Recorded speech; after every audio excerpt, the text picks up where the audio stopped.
아주대학교 생명과학과 김동영입니다. 인류는 어디에서 왔을까요? 끊임없이 대두되고 논쟁이 되는 질문입니다. 가장 최근까지 알려진 바에 의하면 인류는 네안데르탈인과 데니소바인이라는 인류의 친척들과 함께 지구상에 존재했습니다. 그런데 이들과의 관계에 대해서는 아직까지도 밝혀지지 않은 부분이 많은데요. 그 이유는 이들 사이에서 분기와 교잡이 함께 일어났기 때문입니다.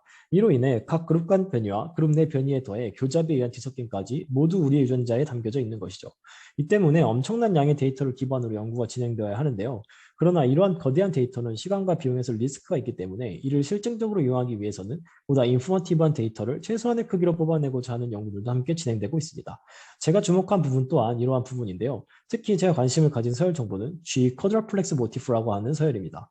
DNA는 일반적으로 이중 나선이지만 구아닌이 풍부한 부위에서는 DNA 가닥이 수소 결합 형태로 사중 가닥을 형성하는데 이 사중 가닥이 위로 쌓여 생기는 사중 가닥체를 G 쿼드라플렉스라고 합니다. G코드플렉스는 세포 내에서 다양한 기능을 수행합니다. 특히 미토콘드리아 내에서 발현에 관여한다고 알려져 있어 저는 G코드플렉스 부위가 인포머티브한 정보를 가지는 작은 크기의 데이터가 될 수 있는지 확인하고자 했습니다.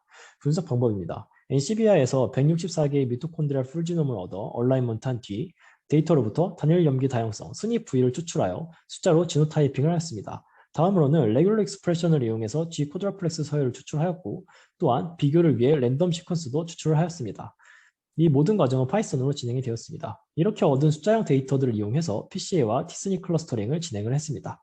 본격적인 분석에 앞서 계통수를 확인해 봤는데 미토콘드리아가 목의 유전이다 보니 알려져 있는 계통과는 차이가 있지만 이들 4개의 그룹이 계통적으로 완전히 분리되어 있는 것을 확인했습니다. 주성분 분석 결과입니다. 미토콘드리아 전체 지놈으로부터 PCA를 진행한 결과 사람과 네안데르탈인, 데니소바인, 호모 하이델베르겐시스 네 그룹이 모두 완전히 분리된 것을 확인했습니다. 즉, G 쿼드플렉스 모티프 데이터로 진행한 결과도 이들의 그룹 간 분할을 매우 잘 반영한 모습이고 미토콘드리아 전체 지놈의 결과도 차이가 별로 없습니다. 놀라운 것은 이용된 서열의 베이스 페어 길이는 약 전체의 4%밖에 되지 않는다는 것입니다. 다음으로 티스니 클러스터링에서 역시 G 쿼드라플렉스 시퀀스의 승입 데이터가 전체 미토콘드리아의 결과와 매우 유사하게 나타난 결과이면서 그룹들을 잘 구분하고 있는 것으로 보입니다. 그런데 이렇게 작은 데이터로도 정보를 담고 있는 것이 과연 G 쿼드라플렉스에만 해당되는 것인지는 알 수 없습니다. 이를 위해 확인하기 위해서 G 쿼드라플렉스와 동일한 크기의 시퀀스를 랜덤으로 추출해서 동일하게 티스니 클러스터링을 진행을 했습니다.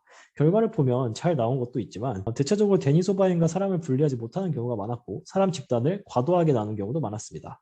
마지막으로 G 쿼드라플렉스 데이터의 티스니 클러스터링이 인류 집단의 구조도 어느 정도 반영한다는 것도 확인을 하였습니다. 이는 실제 알려진 데이터와도 일치하는 부분이 있어 매우 흥미롭게 느껴지는데요.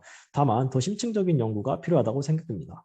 결론적으로 G 쿼드라플렉스 부위의 염기 다양성은 고대 인류 그룹의 분할을 잘 반영할 뿐만 아니라 전체 미토콘드리아 서열의 정보를 잘 압축하고 있는 것으로 보입니다. 감사합니다.